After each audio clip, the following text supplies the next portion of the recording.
Salut Xavier. Salut Guilain, T'as bonjour. retrouvé tes lunettes? Voilà, puis on n'a pas changé de cadre, c'est pas pro. Hein. Normalement, tu vois, je devrais même changer de t-shirt. Mais j'aime bien celui-là, depuis des années que je le porte.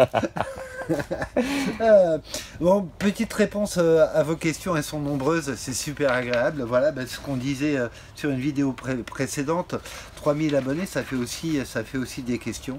Et ça donne aussi envie de passer un peu les vitesses supérieures, donc on vous en reparlera bientôt. Une petite question de Romain, ce que je pense des bouteilles coupées, plantées en terre comme arrosage, un peu comme les Oya. Oui et non, ça a tendance à se boucher quand même.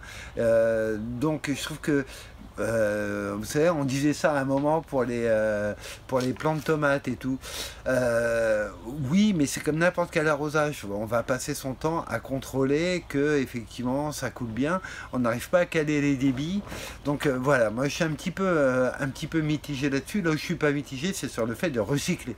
Voilà, puisque la bouteille d'eau, quand même, il n'y a qu'une société comme la nôtre qui peut arriver à faire ça. C'est une avancée magnifique, c'est le contenant vaut plus que le contenu. C'était quand même pas mal. Oui, puis les Oya, ça se diffuse lentement. Enfin, c'est. Voilà, les Oya, il y a vraiment, parce qu'on voit beaucoup faire des Oya soi-même avec des pots retournés, etc. Mais pourquoi pas? Et moi, j'encourage vraiment à le faire. Après, la différence avec la Oya véritable, comme fait Monsieur Jamais à Loudun, c'est que il y a une porosité qui est maîtrisée et un débit lent de l'eau qui est, ça fuit pas d'un coup ou ça se bouge pas en fait. Donc c'est plutôt plus précis. Voilà. Pourquoi pas les deux, hein. Pourquoi pas se faire offrir une Oya à Noël, parce que c'est aussi un coût quand même. Et puis se dire qu'on fait de la pointe avec du pot, avec de la bouteille d'eau, etc. Mais que ça va demander plus de contrôle, plus de vérif que les Oya qui sont vraiment, entre parenthèses, mesurés. Petite question sur l'arrosage des tomates, toujours de la part de Romain qui nous demande aussi pourquoi ces fruits fissurent ou parfois on la peau dure sur les tomates. Ça c'est purement climatique, savoir que les variétés anciennes ont des peaux plus fines. Variétés anciennes, peau fine et adhérente à la chair. Variétés modernes, peau plus dure, non adhérente à la chair. Donc les problèmes de dureté de peau qui sont en plus de ça souvent accentués par le climat, notamment la chaleur, souvent on a ça sur des variétés modernes. Problème de cul noir, on se fera une spéciale cul noir, ça on l'a sur certaines variétés, pour ceux qui ont fait de la tomate des Andes ou Andine Cornue, elle est hyper sensible à ça, donc souvent irrégularité d'arrosage. Question toujours de Romain, est-ce que je paye ma serre? Oui, on paye la serre, on la paye plutôt que dehors, on la paye dès que la température du sol est chaude. Là, une question de Dom sur le fait qu'il lui il a un puits artésien, il trouve que l'eau est un peu froide, est-ce que c'est un problème? Oui, c'est un problème. Tiens, on le voit ici. Donc nous, ce qu'on fait, c'est que l'eau sur les jeunes plants, elle est stockée dans un bidon. Et elle réchauffe, elle monte à température ambiante et après on replonge dedans pour prendre. Et donc parce que ça peut être souvent un problème, notamment sur du jeune plant. Après c'est beaucoup moins un problème sur de la plante développée et il faudrait en plus distinguer sur est-ce que c'est de l'aspersion ou est-ce que c'est du goutte à goutte. Sur aspersion, ce problème peut devenir carrément un avantage puisqu'il fait chuter la température, ce qui peut faire du bien. Autre question, est-ce que je garde mes propres semences d'une année sur l'autre? Oui, pour quels légumes? Sinon, pour quels légumes et pourquoi? Alors ça, je pense que ça va inaugurer une autre série qu'on fera. On a déjà parlé de faire ses graines, mais peut-être développer un petit peu plus. Donc oui, je garde les semences de quelques légumes, pas tous, parce que c'est trop compliqué de tout isoler et de tout faire. Et en plus de ça, parce que j'aime bien ce brassage génétique qui fait que régulièrement, je reprends chez d'autres des variétés. Là par exemple les tomates qu'on a plantées là sous le tunnel, c'est que des tomates qui viennent de la Bourdaivière et là on rafraîchit un petit peu déjà nos connaissances avec des variétés qu'on ne connaît pas et en plus de ça un stock génétique entre guillemets avec des tomates d'une autre origine. L'an dernier, on a fait une petite vidéo sur le fait de tutorer les tomates en tipi, en trépied. Petite question pour savoir si ça m'a convaincu.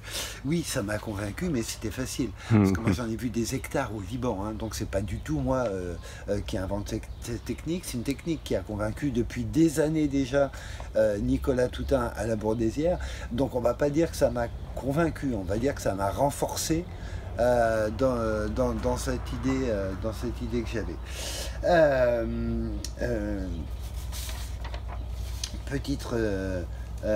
Petite question sur la plantation de la chayote. La pollinisation se fait comment? C'est une cucurbitacée, donc ce sont des insectes qui vont aller visiter tout ce petit monde. Après, sur la chayote, c'est particulier, en fait, elle fleurit très tard, hein, donc il ne faut pas désespérer. Nous, ici, on arrivait à la faire fleurir au 15 août, hein, pas avant, hein, donc on voit une espèce de pousses partout, pas une fleur dessus, ça fleurit très tard, et ça fructifie, mais vitesse, mais grand V. Ça va aller après super vite. Comment la planter en terre? Quelle profondeur, verticale ou couchée? Ben, en fait, nous, comme on les démarre, donc on l'a vu, on les démarre en vase comme les patates douces, après on les passe en godet, donc là elles sont toujours verticales, et on replante verticalement. Je pense que ça doit pouvoir se planter couché. Et à quelle profondeur on les plante? Ben, on n'enterre pas le fruit. Moi, j'aime pas l'enterrer parce que j'ai l'impression qu'il va pourrir plus facilement. C'est peut-être une superstition. Donc en fait, je laisse toujours les 2/3 du fruit à l'extérieur, sorti. Faire gaffe, ça sèche vite. Là, sur dernière question sur les graines de courges, Lady Godiva, vous savez, on en a parlé il n'y a pas longtemps sur les courges à graines nues. Est-ce que les graines peuvent se conserver plusieurs mois sèches? Est-ce qu'elles durcissent et deviennent moins bonnes à manger quand on fait soi-même ces Lady Godiva? Oui, elles peuvent durcir et devenir moins bonnes si elles sont toujours exposées à l'air. C'est-à-dire que c'est une conservation qu'on fait dans des bocaux, hein, tout simple. Hein. Et là, ça se conserve. Moi, j'en ai gardé. Alors, on est un peu gourmand, hein, ça se mange bien hein, quand même. Hein. Donc en fait, on les garde pas si longtemps que ça. Mais ça peut. Moi, j'en ai mangé, que j'avais oublié, qu'avait 2 ans, elles n'avaient pas bougé. Hein, dans des petits bocaux hermétiques, style, je leur fais de la pub, hein, style bocaux le parfait. Ouais, moi je trouve très bien. Je trouve que c'est pas mal d'en avoir une petite collecte. De ça, méfiez-vous avec les graines de courge. Hein. En plus de ça,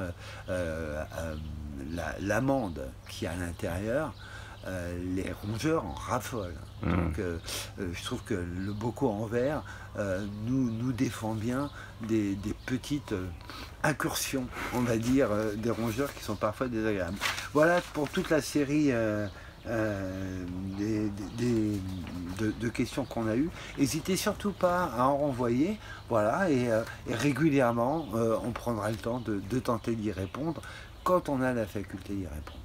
Eh ben super. Merci Xavier, à bientôt. À très vite. Au revoir à tous.